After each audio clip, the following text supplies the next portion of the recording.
Wie vielen bestimmt schon aufgefallen ist, spielen namhafte Solisten mit durchaus unterschiedlichen Handhaltungen. Das heißt, bei einigen Geigern und Geigerinnen treffen die Finger steiler auf das Griffbrett, bei anderen flacher. Bei flachen Fingern liegt mehr Fleisch auf dem Griffbrett auf und der Fingerfall ist weicher. Die Vibrato-Amplitude wird größer, der Ton nimmt in der Regel an Breite zu. Bei steileren Fingern treffen diese härter auf das Griffbrett, was die Perkussion erhöht. Der Kontakt zwischen Saite und Griffbrett wird etwas schneller geschlossen, wodurch es vielleicht auch etwas prägnanter klingt. Da bei steileren Fingern die Auflagefläche auf dem Griffbrett geringer ist, kann der Ton leichter schlank gehalten werden. Auffallend ist jedoch, dass viele als sehr virtuos geltende Violinisten mit einer sehr steilen Fingerposition und hohem Daumen spielen. Ein Grund ist natürlich auch die persönliche Physiognomie. Aber letztendlich benutzen Geiger, welche sich durch ein farbenreiches Spiel auszeichnen, alle mehr oder weniger bewusst, alle Spielweisen. Wenn wir uns hier im Film auf den Mittelweg einigen, meine ich, Ihnen eine gute Grundlage vermitteln zu können. If you have seen my first video titled The Bow Arm, I'd like to recall one of the first images, where I demonstrate that both hands should form an oval shape. In the right hand, the middle finger sits on the top of the thumbnail. In the left hand, the thumb sits on the top of the nail of the middle finger. This way both hands are relaxed. The arrows show that in the right hand, the middle finger rests on the nail bed of the thumb. The tip of the thumbnail makes contact with the first joint of the middle finger. In the left hand, the thumb lies on the nail bed of the middle finger. Now we'll concentrate only on the left hand. Remove the thumb from the fingernail to make room for the neck of the violin. Make sure that you continue to curve the joint and keep an invisible oval shape. To practice this, here's a little exercise.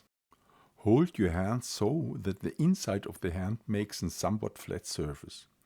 This won't look very relaxed. Next, moving from the base joint, move your thumb upward. Keep moving the thumb upward until the first joint of the thumb arrives at the middle finger and the thumb is lying on top of the nail bed. This creates the best height in the hand and the correct angle between the fingers and the fingerboard. The thumb is situated approximately in the middle of the hand, so it provides maximum stability for the fingers. This triangle forms an excellent frame for the hand. It gives the hand a very secure feeling. A setup like this, on the other hand, is not helpful and especially problematic for the fourth finger. Now let's make room for the neck again and try the same exercise, but with violin in hand.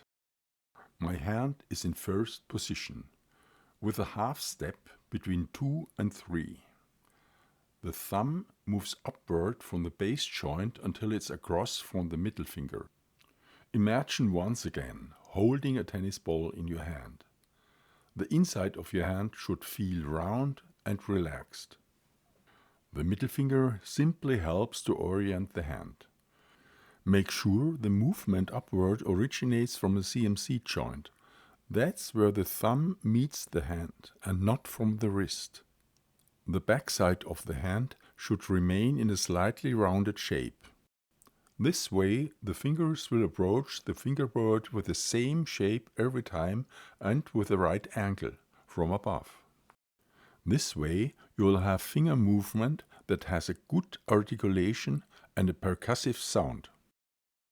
Here you can see the difference between a high hand setup and a low hand setup. In the higher version, the fingers approach the fingerboard more vertically. This means the gap between the string and the fingerboard will close more quickly. The change between pitches will be clean and articulate. With a lower hand position, the fingers have a flatter, flashier approach to the fingerboard, and the tone will be more dolce. Any fast runs will sound more like a cat scampering on a tin roof. Here you see again the difference between a higher hand setup and a lower hand setup. Here is a view through a sheet of glass. A more vertical setup or a lower one with flatter fingers and more flash on the fingerboard. In the higher violin positions, the half steps will be quite close. One finger will have to scooch out of the way to make space for another. If you have very thick fingers, the action, of course, must start earlier.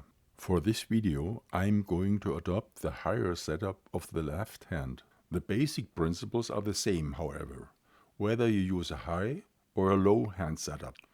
The motion of the fingers must originate from these joints, the base joints. This joint connects the middle bone of the hand with the first bone of the finger. The finger should move like a kind of hook, and when it moves, the position of the joints and fingers should not be affected.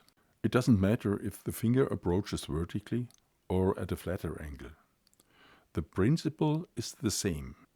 I'll move my thumb to the left just so you can see the fingers better. The less movement there is in the fingers and the less their angle changes, the more precisely you'll hit the right target on the fingerboard. Of course, this only makes sense if you're staying in the same finger pattern. Because I'm hovering back over the white dot, I will have to rearrange my finger joints as I approach the fingerboard if I indeed want to hit the yellow target. A similar mistake would be to draw the finger back every time you lift it. You can see here that I'm over the white dot. I'm no longer over my yellow target. This means that while the fingers approaches the fingerboard, it will have to stretch to reach the target pitch marked in yellow. This introduces a sideways movement into the finger action, and the tone will lose clarity and brilliance. This will also make your intonation less reliable. When lifting your fingers, you should avoid stretching or contracting in the joints. Otherwise, you will constantly have to rebuild your hand frame as you are playing. Of course, this only applies if you are staying in the same finger pattern.